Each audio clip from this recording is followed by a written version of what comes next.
Hello, Austin. Uh, I think I am one of the most happy people in the world right now. I can talk to you. It is it is pretty awesome that from a project started in May, I can have speakers like you in here. So I'm very happy and welcome to Now What. Gabriele, thanks so much for having me. And was that right? Did I get it? Yes, it is. It is perfect. So I wanted to know. Let's jump right in. Can I know a little bit about your background? I can you tell my audience your story and what brought you to the point that you are right now, especially for what you did in high school, college, and that jump from college to a career. Can you tell me a little bit about that? Yeah, absolutely. So it does go back to high school when, we're sort of forced to reckon with that question of what do you want to do with your life?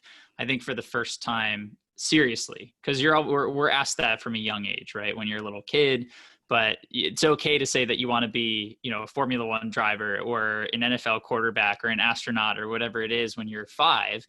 But then that question persists, but the answers tend to be narrowed in scope. And what's acceptable is no longer an astronaut or an F1 driver, but an accountant or a doctor or lawyer, right? And that can be really frustrating because we're so young and we're still exploring, and the world sort of expects us, and our parents and professors and teachers sort of expect us to know what we want to do. And there's a lot of pressure on that. So I felt that pressure pretty significantly. And in high school, I just wanted to be able to say that there was something that I wanted to do that I was passionate about. And given all the courses that I'd taken, I'm not a very good student. I never was. And academics were not my strong suit, but I did take a biology course that I ended up doing well in, and it came easily to me. So I said, okay, this is easy. I want to keep doing easy things. Where can I take a biology degree and still get that approval? And the answer was becoming a doctor. So that's what I started telling everybody, parents, friends, everybody, I'm going to be a doctor one day. And the approval was great and it felt nice. And that's what I centered my whole trajectory around. I took more AP courses, chemistry, physics, like all these other science-based courses to get me into college where I could get on the pre-med track. So I went to college at Wake Forest down in North Carolina, and it was very different than my high school experience. So I was at a boarding school in high school. We didn't get out much. Now all of a sudden, you're in college, you can do anything you want. There's a ton of other people your age. There's parties, there's get-togethers. People are, always hanging out. And that to me was much more interesting than academics. So I immediately off the bat failed chemistry my first semester, and I failed French my second semester. And so I got out of freshman year with a 1.99 GPA. And there aren't many med schools that are accepting doctors with that GPA, right? So I basically had a choice. I could go explore again and try to find something new, but that process had been really frustrating before because I just picked something for other people and I didn't really know how to explore, what I wanted. I didn't really have that confidence. So I just decided to take the other option, which was to just coast through college and have fun. So that's exactly what I did. And internships, now more than ever, I think there's a lot of emphasis placed on where you get an internship and what's done and what company you're at. And I did not spend any time on my internship. I took one that was kind of dropped in my lap from my roommate's dad. It was at this company that was about an hour away in Charlotte, North Carolina. So I worked there for the summer, and they ended up offering me a job at the end of the summer. And I just accepted it because I didn't want to have to worry about getting a job. I figured everything would be okay because that's why we go to college. That's why we pay all this money. And so that ended up being a huge mistake. I was really happy senior year. I didn't have to worry about anything. I didn't negotiate my salary. They ended up paying me, around $35,000-$40,000 a year. And when I graduated, I hadn't applied anywhere else. I hadn't interviewed anywhere else. I was making fun of my friends who were studying for interviews in their spare time. And then we graduate and all my friends have, most of them were in finance. They get these jobs on Wall Street. They're being paid, double, triple what I'm making. And I end up with this job that barely covers my cost of living. So between my rent and my car payment and everything else, I was not saving anything. In fact, I was doing the opposite. So I ended up racking up like $15,000 of credit card debt in the first couple of months out of school. And on top of that, the job was miserable. So I had a miserable boss who was just not a nice person, not a nice human, kept telling me I wasn't good enough. I didn't have a future, I wouldn't make it. And then on top of that, the actual job itself was just really grueling. So I was getting up at 3:30 in the morning to drive a couple hours to be at a hospital by 5:30 in order to be ready for surgeries at 6 a.m. Because the job was essentially consulting with doctors in the operating room. And I was doing that 5-6 days a week. And after 2 weeks of this job, I realized that I had made a massive mistake and I was totally miserable and I needed to make a change. So I went and talk to the people that we always go to for advice when we have problems, right? We call up our families, we call up the career services center at our university, we go to Google and we run a search, how do I get a new job in a new field or whatever it is. And they all had the same advice, which was to tweak your resume, to tweak your cover letter, and to apply online. And then the follow-up was that it was a numbers game. So the more applications you submit, the better your chances of hearing back from somewhere. So I said, okay, I can do that. So I tweaked my resume and my cover letter, and I started applying. And I applied to 100 jobs in the first month, and I didn't hear back from a single one. So I was frustrated, to say the least. So I went back to all these same people, and I was like, well, you're supposed to know, like you are the experts, right? So why is this not working? And they said, well, it's a numbers game. You just haven't applied enough. And that was weird. I thought that was a little strange. I also thought it was strange that everybody was giving me the same advice and there wasn't really any nuance to it. Like somebody wasn't sharing like a tactic that I hadn't heard of before. It was all really the same stuff. So I said, okay, I'm going to double down on this and I'm going to see what happens. And if nothing comes out of doubling down, this whole thing is broken and there has to be a better way. And that's exactly what happened. So I applied to 200 jobs the next month. And the whole thing was just a total disaster. I didn't hear back from anywhere. I got rejected, left and right. I didn't land any interviews. I didn't make any progress. And I was just insanely frustrated. So the definition of insanity is doing the same thing over and over again and expecting a different result. And this was insane. Like this was crazy. So I knew that there had to be a better way because I had seen people who were, recently, out of college, couple of years out of college, working at these great companies. And I knew that they found a way to do it. So I started emailing a couple of alumni from Wake Forest, and I ended up having coffee with one of them who worked at Uber. And he basically told me, you're taking advice from the wrong people. Like your parents may have been successful in their own right. Career counselors have never worked at these companies. Like all these people have walk their own path, but none of those paths mimic the one that you're on. Like nobody's gone from a biology degree with a 2.58 GPA when you graduated to landing a job at Google. So if you want to make that transition, you need to go find people who have done that. And that was a big light bulb moment for me. So I went back to my apartment and I just started writing down dream job criteria. And I came up with 4 of them, which were to be working at a Microsoft or a Google, to be working or living rather in a major city, New York, LA, San Fran, et cetera, to be making $100,000 a year and to be doing it all before I was 25. And I took that list, I kind of pinned it up above my desk, and I went on LinkedIn and I just started finding people who met those criteria. So I would use LinkedIn. I would go to, search, use the filters to search for people at Google, at Facebook, at Microsoft. I would look at when they graduated from college. I would use Glassdoor to kind of look up the salary for their job title, and I would make sure they met all the criteria. And then I started reaching out to those people, and I basically said, hey, I'm just super impressed with your background. This transition you made from this non-traditional background to Google was super impressive. I'd love to learn more about it. And if I didn't mention, I did specifically target people who came from a non-traditional background at these companies. That was sort of like the 5th criteria in there. And I just talked to like 20, 25 of these people, and I listened to their story. I listened to the different strategies and tactics they used. And that revealed sort of 2 core things that were common across everybody that I spoke to. And the first was they had all been referred into the jobs that they had. So none of them had really applied online. They had all gotten in the door via referral, but not everybody just had a family friend. Sometimes they went and built relationships with people to get in the door. So that was an eye-opening fact for me. And then the second was a lot of them had found creative ways to showcase their value. Like yourself, they'd done something like start a podcast, or they had a portfolio, or they put together some sort of project. They didn't just rely on a resume to showcase their value. They had actually gone out and done it in some way. So I said, that's amazing. That's exactly what I want to hear. This is really giving me hope. So let me go try to figure out a system for myself that's based on those two core pillars. And so that's exactly what I did. I started really heavily researching the psychology of relationships and, cold emailing, sales tactics, things like that. And then I also started teaching myself these skills in the marketing space on the side. And then I started creating my own projects so I could have a portfolio. I started doing some freelancing work. I created a couple of my own websites, and I kind of did that concurrently. And what ended up happening was after it took a long time, there was a lot of trial and error. There's a lot of failure, a lot of rejection, a lot of stuff went wrong. But, for everything that went wrong, or every 10 things that went wrong, one went right. And we baked that into the strategy.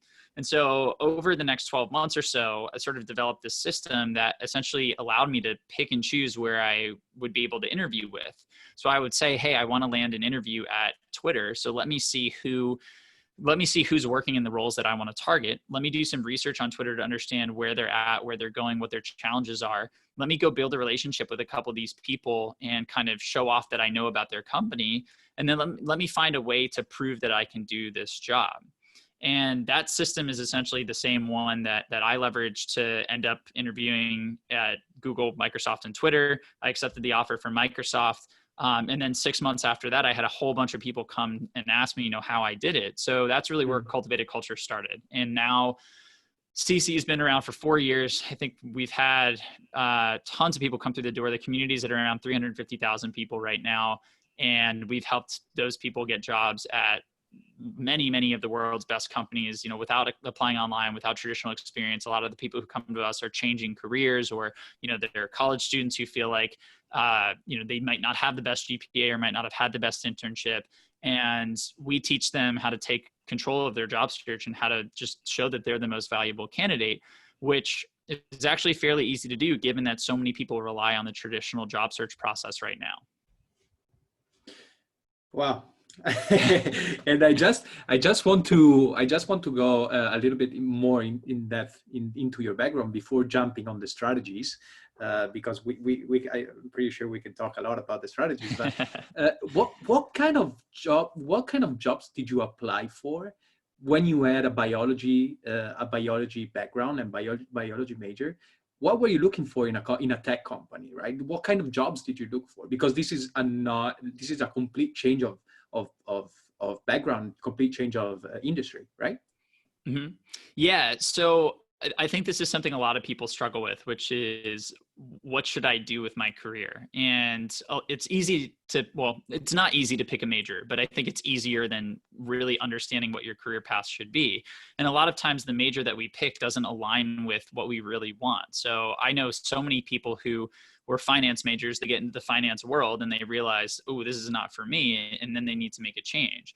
And so passion is a misunderstood concept in today's world. We're all told to follow our passion or do what you love and you'll never work a day in your life. And that's really kind of bullshit. If you are doing what you love, the work is easier for sure, but it's made to seem that passion is this like lightning bolt that hits you in the middle of the night and you suddenly understand that you were meant to like create software apps or you were meant to be in sales. And like, that never happens, right? You're not going to know what you want to do unless you try it. So you have to explore and then you have to get out there and take action. And so one of the best ways that you can do this is starting with your why, or sort of fast forwarding and creating, the lifestyle that you want and then working backwards. Because at the end of the day, happiness from our job stems from our ability to, live our lives and feel like we're growing and moving in a positive direction. So a big part of being happy with your career is what your career enables. So, your career pays you a salary And that enables you to live in a certain type of apartment, or go on certain types of trips, or do certain types of activities, afford to do certain things, or not worry about things like student debt. It removes problems as well, right? So that's part of it. And then also the time, if you're working 20 hours a day for a company, some people might love that, some people might not. And that's a big factor as well. And so it's really hard because there's so many different job titles out there and there's so many different avenues. It's really hard to say, I want to be X. What's easier to do is say, this is the life that I want to live. Like, I want to be living in this city, or this type of place. I want to be living at the beach, or I want to be living in a major city. I want to be making a certain amount of money. I want to, in my free time, I do X, Y, and Z. Once a year I go on a trip, or twice a year I go on a trip, or I want to be always traveling. I want to work specifically on these types of products. Like, that is a much easier thing to wrap your head around and to define when you have no idea really, what you want to do in terms of a job title. And then you can walk backwards. You can say, all right, based on the stuff that I created, what do I want to do, or what fits that? And so for me, I really wanted to have my own online business. That was always my goal from the very beginning. And so I said, okay, well, I don't really have the experience or the knowledge and the skills to do that right now. So I need to build those up. So what's the best way to do that? Well, if that's my end goal, the step right before that would be, why don't I go work for a Google or a Microsoft or one of these companies that, is leading the charge in the online business space, so that I can, work on the actual products that are, driving these online businesses. And then I said, okay, well, maybe I'm not, qualified to get into Microsoft or Google right now. So let me go one step back and say, okay, well, what if I worked in, this mid-sized startup to help me get X, Y, and Z experience so that I could land at Google and then, go to create my business. And so I just walked it backwards to the very first step that I could take. And that's what really helped me get clear. So I would say, for me, it was, I wanted to work in tech because of everything that came with it. Salaries were high, work-life balance is really good, and it enabled where I wanted to go eventually with the online business. But, for everybody else out there who's trying to make this decision, just sitting down and kind of mapping out what that ideal life looks like in 5 years or 10 years, and it's not like, where do you see yourself in 5 years? It's truly like, what do my days look like? What do I do? What's my, how much am I making? Where do I live? Like, those kinds of questions will help you get an understanding of the things that matter to you. And then you can go out and talk to people and see if the jobs that you're interested in match up with that lifestyle. Great. And this is something that I'm a huge advocate for, even if I'm 23. I try to understand myself first and then apply I don't try to narrow myself to a job description. And this is something that is impossible to do, because you cannot describe yourself with a job description, and it is so bad to do so. We are so much more, and we have so many more interests that is unthinkable to describe yourself with, I don't know, I'm a program manager or something like that. I'm a person first, and then I do that for a living. Exactly. Right. And okay, but do you remember some specific thing that happened, like when you were interviewing for the first time, something that you remember very, one interview, right? One interview that really impressed you, and maybe you bumped very, very badly, or a story like that. Do you have something in there? Yeah, for sure. I mean, there are so many interviews that I went on that didn't work out. And I think that's just part of the process. We tend to, I think one of the biggest disservices that education and the way that it's set up, it does for us, is the fact that failure is something to be avoided, like, at all costs. So like, if you get an F in a course, you're pretty screwed, right? It, like, I know firsthand, like, it crushes your GPA and it can change the course of your career trajectory. And it's this thing to be avoided at all costs. Whereas in real life, failure is something that you need to learn from and, need to be successful. And so I'm trying to think of one specific example, but honestly, once I started, at the beginning, I was pretty devastated with every interview that I went on, because everybody would just tell me I didn't have enough experience. And I think it was frustrating because I was taking it personally. I wasn't viewing it as a business decision. I wasn't viewing it from their standpoint. I was just viewing it from my side, saying, I know I can do this job. Like, why won't you just give me a chance? Like, I went to college, I got my degree. Like, that's why I did that. And it really helped to take a step back and say, one, let me put myself in this person's shoes. Here's Austin, who has no real credible experience, and I probably have all these other candidates who do. So choosing Austin doesn't really make sense. And so doing that kind of helped me stomach some of the frustration. But then on top of that, turning it into a bit of a game was really helpful for me. So I sort of took the approach of, if I got a rejection, one, I was always testing and trying something new. So I would try this story or that story for my elevator pitch, and I would do it across a couple of interviews. And if one constantly wasn't working, I would remove it, and then I would swap in another story. And the time between when I left healthcare and when I landed at Microsoft, I was applying and interviewing at a ton of different places, because originally I had started out and said, I just want to work in tech and I only want to work at these companies. And I wasn't really giving myself the sample size to really learn and understand. And so I took a step back and said, I will apply anywhere, because I don't care if I want to work for the company or not. I want to understand how this process works. And I want to understand what aspects of the process I can tweak or change to get better results. And when I gamified it a little bit and sort of created a game, I was able to remove the emotion. So I wasn't saying like, all of these rejections are personal. I was able to say that rejection is a data point that I can put into my spreadsheet, so that I know the next time around, I've crossed that off. I know it doesn't work. So the next time around, I'm going to be one step closer to finding what does work. And so that's the approach that I took. And that really helped me overcome, a lot of the objections that those people were talking about, but refine the system as I went. It also made it a lot easier to keep going. I mean, it's tough to be rejected and take it personally time and time and time again. And when you detach yourself a little bit from that, that's really what was helpful. I would say, in terms of a specific interview, with Google alone, I think I applied 7 to 10 times or something before I eventually got in. And a couple of the first phone screens I had, I spent hours and hours preparing over weeks, and I got rejected. And it was super frustrating, especially to get so close. Like when you get the call from your dream company to come in for an interview and then you get told no, that's really devastating, because it's almost worse than just being told no outright, because they kind of dangle the carrot in front of you and you think that you have a chance.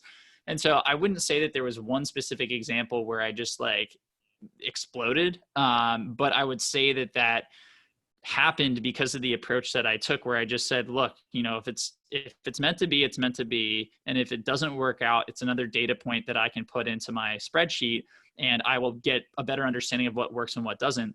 And a big part of my process is to start with lower priority companies, lower priority contacts, and work your way up, because it allows you to get that data. And so that's the exact approach that I took. I tested all this stuff out on companies I didn't care about, so that when I got to Google, when I got to Twitter, when I got to Microsoft, I had a really, really good understanding of every little step in the process and how I needed to approach it to be successful.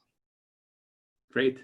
And I'm asking that, I'm sorry if it was a trick question, but I'm asking that because I know that failures are actually what turns your life in the right direction, right? It is because sometimes it is because of a failure that you are able to set your life and your career in the right path.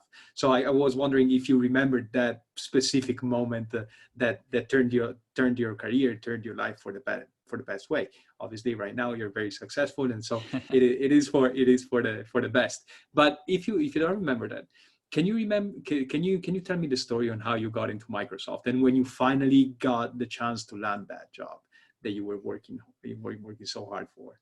Yeah, for sure. Well, I would say, if it's one specific story, it wasn't in an interview. And the biggest thing for me was that I remember, so I'm getting up at 3:30 in the morning to drive 2 hours to a hospital, and I'm like pretty sleep deprived. And one day I'm driving on the highway and I just kind of like fell asleep for a split second. And then I woke up and I'm like headed right into like a sign on the side of the highway, and I had to like swerve away from it. I had to pull my car over like at the next exit and just like sit for a second because I was super rattled. And at that moment, I was like, why am I doing this? Like, I'm getting paid terribly. My boss treats me like crap. Even if he suddenly changed and there was like a trajectory for growth in this industry, I hate it. Like, I don't like this lifestyle at all. And here I am, like almost crashing into signposts on the side of the highway. And around that same time, I got what was the straw that broke the camel's back from, I was applying to other medical device sales companies, which is where I was working. And because at this point I was so desperate to get out, I was like, I'll just take another job in the same industry until I can figure something out.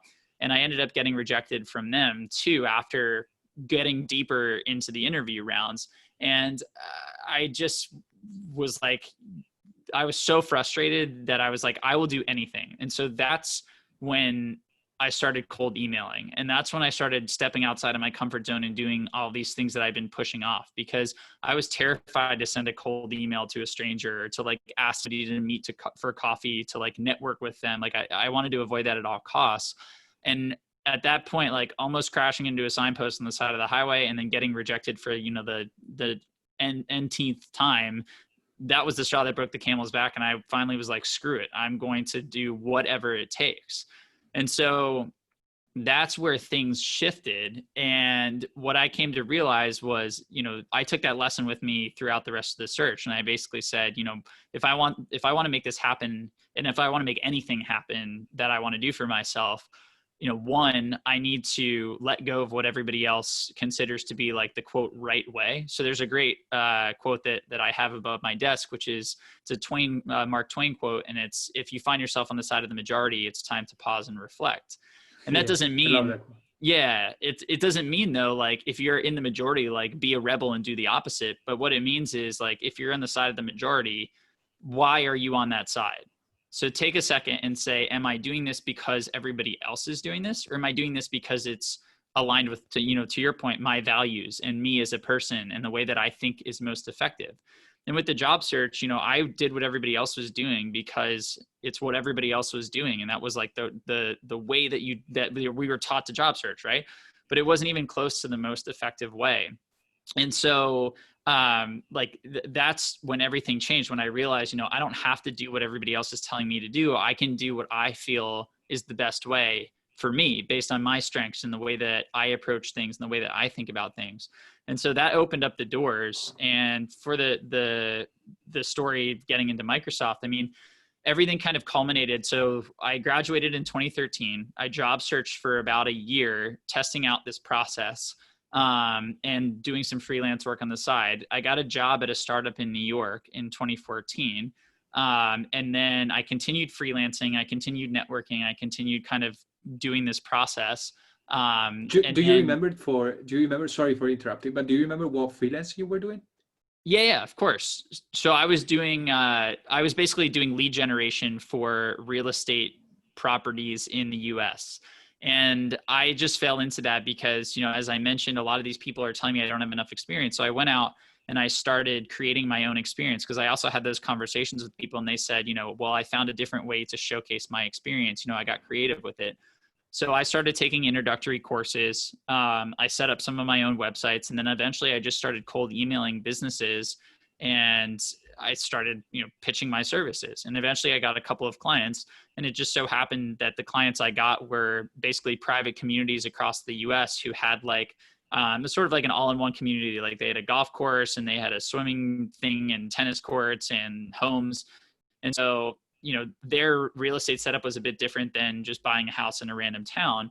And it worked really, really well for paid ads. So I ran Google ads to their properties and got them, you know, highly qualified leads for a lot less than they were paying like a Zillow or a Trulia or whatever. Now, that everything I just mentioned happened over the course of, you know, 8 to 12 months. So it didn't happen overnight. But that was really the experience that I leveraged to get into Microsoft, and Google as well. But the freelancing thing is huge, having something on the side that allows you. I mean, I've always had a side hustle since I decided to make that first transition out of that first job. I've never not had something on the side of my full-time job.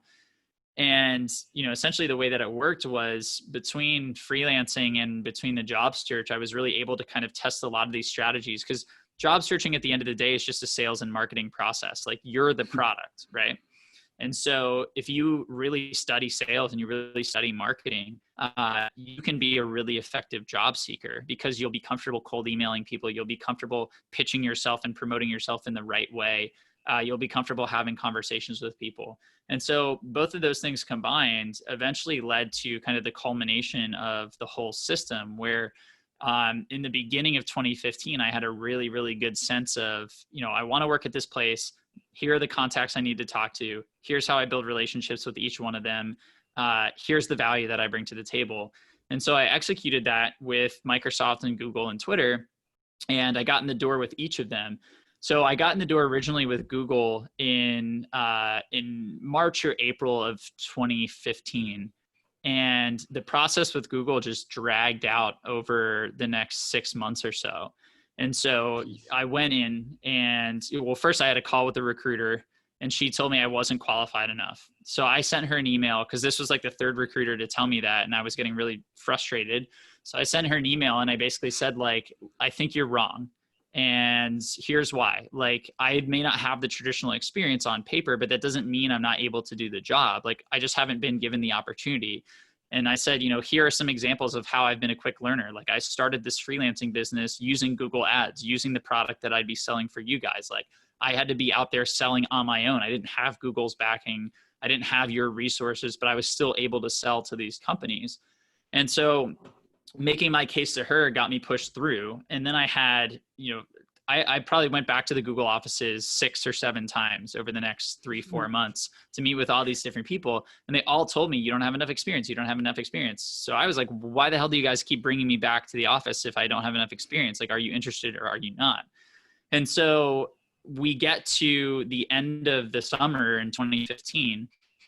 And in I think August timeframe, I get in with both Twitter and Microsoft, using a similar type of strategy at Twitter. And then Microsoft, through some of the stuff I was doing on LinkedIn, I had a recruiter reach out to me.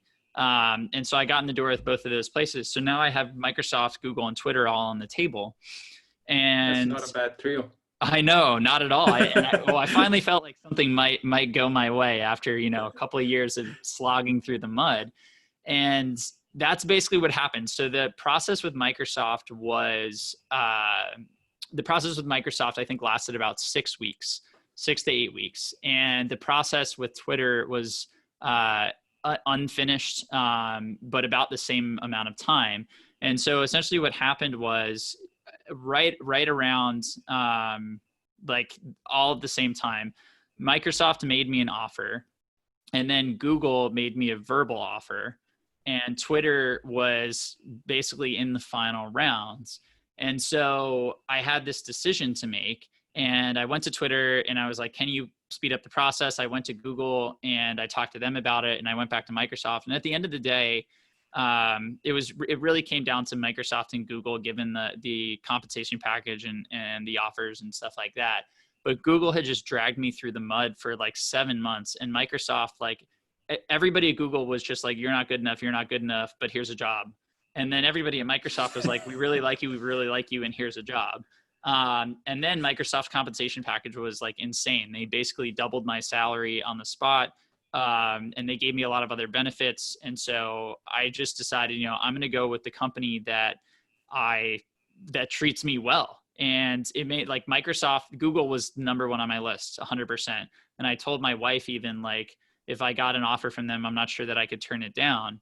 And then Microsoft was just like so much nicer to me, and the compensation package was great. And so I ended up taking their offer instead. And yeah, I mean, that was a surprise to me, but it turned out to be the best decision that I ever made, because without Microsoft, Cultivated Culture probably wouldn't have started, wouldn't have happened. And the team at Microsoft, they've been amazing. So somebody was looking out for me with that decision, but it turned out to be the right one.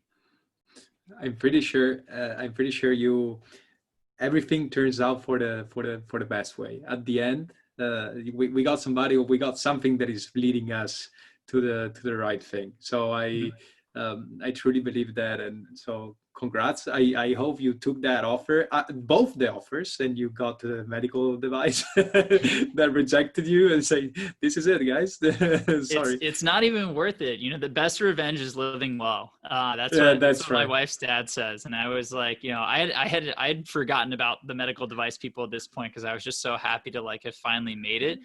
And Exactly. they're, you know, they're living their lives and they're doing what they're doing, and they all seem pretty miserable. And I'm doing this now, so I have no reason to shove it in their face. We can just keep living the good life here. That's right. That's right. And that's totally true. That's not, there's nothing in revenge. But okay, so I know we don't have that much of a time, but I just wanted to start this question. Maybe it is time for round two. I would love so. Sure. If you, Yeah. I love that. So let's go for this question then. If you were to create a masterclass for graduating seniors and you have only 1 hour per topic, you can choose 3 topics. What would they be? Sure. So the first one would be just LinkedIn masterclass. So teaching people how to leverage the platform to its full potential. You know, it's not just an online resume. There's so much more to it, and it's incredibly powerful for 2 reasons. You know, 1, for finding a job, but 2, for building your personal brand and everything that comes along with that. So the first one would be, you know, how to use LinkedIn effectively. The second masterclass would be on relationship building. So understanding, you know, how to choose a person and say, I want to build a relationship with this person, and have a really good chance of being able to do that. So, I mean, this goes well beyond the job search, but if you feel confident in saying, here's a person who's doing something very cool, I want that person in my network, I want to know them, I want to learn from them, I want to engage with them, and being able to make that happen, that's probably the most powerful thing that you can do. And there are formulas, there are sort of rules and principles to building relationships that psychologists have been studying for a very, very long time. And so understanding what those are and how to go about it, you know, the worst part about relationship building is that nobody tells us how to do it. So I was giving a workshop at Duke University before COVID hit. And I asked everybody in the class, you know, raise your hand if you've heard of networking. And every single person raised their hand. And then I said, well, you know, raise your hand then if you feel confident. If I said, hey, here's a hiring manager at Google, go build a relationship with them, how many of you would know the exact steps you would take to do that? And like, not a single hand went up. And I think that tells you everything you need to know about like all of these people, all of like the quote gurus, you know, career services, people online, everybody tells you to network, but nobody tells you how to network. And I just thought that it was because it was super abstract and there was no way to put a formula against it. And that's just not true at all. You know, there's time tested, proven principles for how we interact with each other and how we build relationships. And understanding those things can really open a ton of doors for you. And then the third hour would be focused on something that I call a value validation project, which is essentially a deliverable that you put together. So with careers, and this really came out of the freelance work that I did, because I was inexperienced as a job seeker and I was inexperienced as a freelancer, and I had to find a way to overcome that. And so for freelancing, I just said, well, let me give more value than the competition is giving. And I would go do these comprehensive competitive analyses, and I would offer a lot more information than other people were offering for free. And it ended up working really well in the freelance space. So I kind of brought that with me to the job search world. And I basically said, okay, well, why are companies hiring? You know, are they hiring because somebody had a great resume? No, they're hiring because that resume conveyed enough value to make that person, you know, viewed as the most valuable candidate. And really at the end of the day, companies just want to hire the person who's going to bring the most ROI, who's going to bring the most value to the role. So as a candidate, you know, I don't need the best resume. I just need to find a way to show that I'm the most valuable. And the value validation project is a great way to do that. So it's essentially a deliverable that you put together, like a PowerPoint deck is my favorite way to go about it. But there are many other ways people have done this through blog posts or videos. You know, they've built apps if they're, you know, in the software space or whatever it is. But essentially, it's doing your research on a company, and the people that you're talking to, and understanding everything, understanding their goals, their challenges, the initiatives they're driving, their vision, the culture, and then finding opportunities or gaps or issues that align with the role that you'd be going into, and shoring up those gaps, sharing ideas, sharing solutions, going and finding data, and essentially giving a teaser of what you'd be able to do if you got hired. So that's essentially the closest thing that I found to a silver bullet in the job search. And that's, the crux of one of the two core components of my job search philosophy. That's sort of the creative way to add value that I talked about. And so I think if people out there understood how to build relationships and then leverage LinkedIn as sort of the instrument to find the right people and kick off the relationships with those people, and then they found creative ways to add value to both the people and the companies that they're looking to get into, that's all you really need to be able to get a job pretty much anywhere that you want. And regardless of, how much experience you have now or what you've done in the past, that's really what it comes down to. And those are the three core components of the job search strategy that I coach people on, I teach people on right now. Those are free, like the masterclass you will teach? Yeah, all three. Wonderful. Okay. And so we can go obviously in all three of them and just talk about it, I think, for hours. But do you think something has changed during COVID, or is it the same process? Yeah, it's a great question. It's still the same process, but some of the ways that you go about it might change. So first and foremost, the first step I have anybody take is to pick 10 to 15 target companies. And so, this process differs from online applications in that we need to go really, really deep if we want to make ourselves the most valuable candidate. And so the same way that you might apply to 10 or 20 or 30 jobs online, we can't do that with this strategy. So instead of going 100 miles wide and 1 mile deep, we're going 1 mile wide and 100 miles deep on a very, very small select group of companies. The good part about it is that, you're essentially picking and choosing where you're landing interviews, and that's really powerful. So with COVID, the first thing to understand is, you need to go where the opportunity is. And there are a lot of dashboards out there that are crowdsourcing data on who's hiring and who's not right now, and showing, which industries are good to target.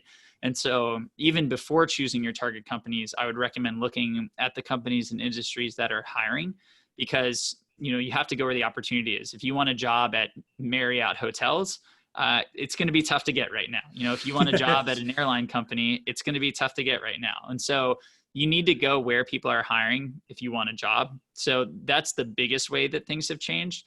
But then relationship building has, I say it's gone virtual, but I only say that because, it was virtual before. There are tons of ways to build relationships virtually. But I think when a lot of people think about relationship building, they imagine like the two of us sitting together in a coffee shop, like, quote, building a relationship. And there's so many ways to build relationships on LinkedIn or over email or online. And we've just skewed more towards that side of things because of the virtual nature of today's world.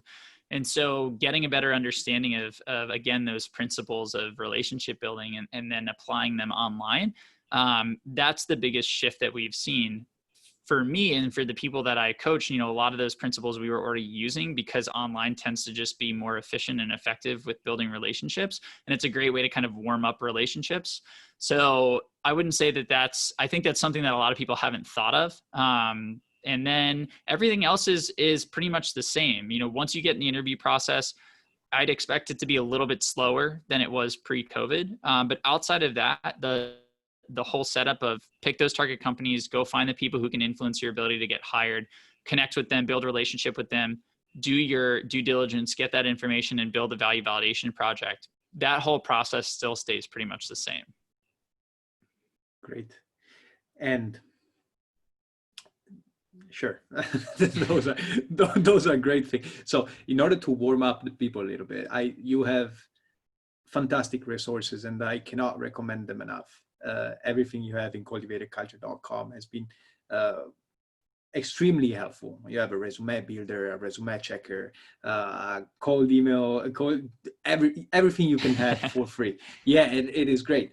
And so I recommend people to check out your sources first of all. But in order to to tease up people a little bit, do you have any other sources that you would recommend to students, to graduating, especially graduating seniors or recent grad, right? So people that are looking to get into the job. It can come to my mind, I don't know, how to win people and influence people and win friends, right? Or do you have some of those resources? Yeah, for sure. I mean, so in terms of just a quick one to share now, like the easiest thing that anybody can do starting the minute they stop listening to this episode is commenting on LinkedIn. So one of the best things you can do is go on LinkedIn and just start finding people who work in your target space, who are active on the platform. So if you want to work in data analytics in technology, go find data analysts or data scientists at technology companies. If you want to work in account management in healthcare, go find people who are active in healthcare, and just start engaging with their posts. So what I would do is I would go make a list of the top influencers. And what happens is over time is as you engage with posts, LinkedIn will tailor your feed to show more posts like the ones that you've engaged with. So if you just start by finding the most influential people, what ends up happening is, when they write a post, they get a lot of views. And so if you show up and you leave a thoughtful comment, you can piggyback off those views. And so the way that you do that is you read their post, and you use what in the improv world is known as a yes and. So we have, there's a lot of these trainings out there where like an improv crew will come in and they'll kind of teach you that instead of shutting down people's ideas or whatever, you need to yes and it. So you need to take, what they give you and move it forward. Same kind of thing with the LinkedIn comment where you say, yes, and then you add some value or you add a new perspective. And you leave a thoughtful comment that's a couple sentences long, it adds value, whatever it is. And that comment has a higher chance of getting noticed and getting pushed up the comment thread towards the top.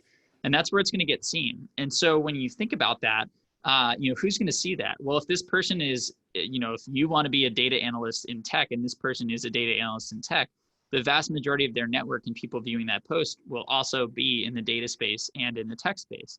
And so now your comment is getting seen by a ton of people, and you don't have to create your own post. You don't have to do anything crazy. You're just almost answering a question or sharing, your opinion. But if you rinse and repeat and you do that, what I would do is I'd set a timer for 15 minutes every day, and I would see how many comments I could leave in 15 minutes. And that was it. Then I just go about the rest of my day. But you'll notice that the more comments you leave, the more views your profile will see and the more opportunities will come your way, because one, people will start respecting what you have to say and saying, oh, well, Austin always has good ideas when he comments on posts, so let me follow him. And then on top of that, you're going to get profile clicks, because if you leave an interesting comment, people are going to say, oh, who's this Austin person who left this interesting comment? Let me click on his profile. And then boom, now they're right on my profile. And so those are the two benefits, from an immediate job search perspective. But on top of that, you'll also connect with the person leaving the post, who wrote the post, because they'll see your name consistently on their posts, adding value, not asking for anything, but sort of giving and promoting. And that's going to put you on their radar in a really positive way. So what I would do is if I wanted to connect with somebody, if they were active on social media, I would just show up and I would engage with their posts for a couple of weeks. And then I would send them an email or send them a message. And the response rate was like triple what it was if I had just sent the cold email from the data that I kept, simply because I wasn't just a random stranger emailing them. I was, Austin, who'd left comments and engaged with their posts for a couple of weeks before doing that. And so that far and away is the most effective thing that I've seen to kind of boost response rates and help you get in the door with people. And it works on me all the time. I get a lot of comments on my LinkedIn posts and stuff, but I constantly recognize and see the people who show up consistently and add value. And then when those people come and ask me for something like to be on a podcast or whatever it is, I'm much more inclined to say yes, because they've been engaging with my content. And so it works, from top to bottom. And it's one of the most powerful ways that you can kind of warm people up and get responses and get people on the phone. That is great. And then just to add value, to add a little, yes, and I did, nice. I did that. For engaging with all the speakers that went in the podcast, it's because I was commenting on their stuff. So you got to give before you receive most of the time, right? Absolutely. So okay, you had. That's the key. That's the key to building relationships, is giving more than you take. And then you mentioned Dale Carnegie's book. One other one I really like is called Influence by Robert Cialdini or Cialdini. He's out of Arizona State University, but he wrote the book. There's two. There's Influence and Persuasion are the two that he's written, and they're both absolutely fantastic. And they cover a lot of those sort of psychological ground rules and principles of building relationships. So I definitely recommend checking those out as well. I remember listening to those recommendations from somebody on the Tim Ferriss show, and it was probably a very high profile guy. So definitely, check it out. And so I know you don't have much more time, and I want to be totally respectful. So do you have any parting thoughts in order to warm people up for the second round that we will go into a lot of things that we can go into? I would say, just get started. The biggest thing, so you mentioned Tim Ferriss. There's a great story from his past where he was giving a guest lecture at Princeton, and he was trying to encourage people. Do you know where I'm going with this? Yeah. Yeah. So he was trying to encourage people to do the same thing, to reach out to influential people.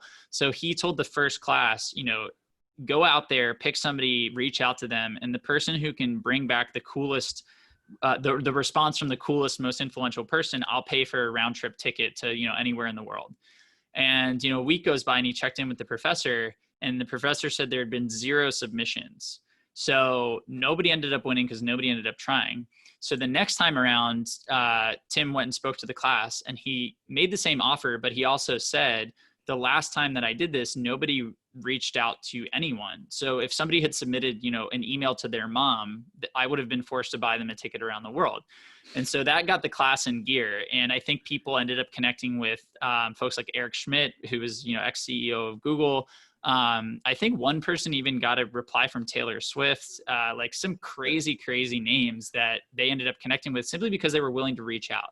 And so my best advice to everybody listening is just take the leap, like leave a comment on somebody's post that you really admire, and then keep showing up and doing that. And, if somebody is interesting to you in some way, like send them an email and let them know, just start the conversation. But it's terrifying to talk to strangers and send emails to strangers, but that is, the key to opening the floodgates. As soon as you start feeling comfortable with, hey, here's a person I want to connect with, I feel comfortable enough to email them and start a conversation. Like that's where your life is going to change, no matter what you want to do.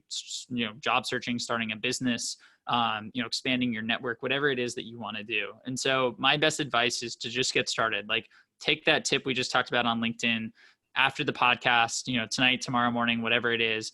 Just go find a couple people and comment on their posts and start there, and then do the same thing the next day and the next day, so on and so forth. But the key is really action. 90% of people will listen to this episode and not do anything. 10% will go give it a try. And the 10%, if I had to put my money on who is going to go further, it's going to be the 10% who give it a try. And that's wonderful. And so since we want to add value for that, if you hear this podcast and you comment on my post and you share a post, we will come there and give you some love. So you have the option to be seen. So Austin, thank you very much. Thank you very much for your time. And I'll see you in the second round. Can't wait. I'm looking forward to it.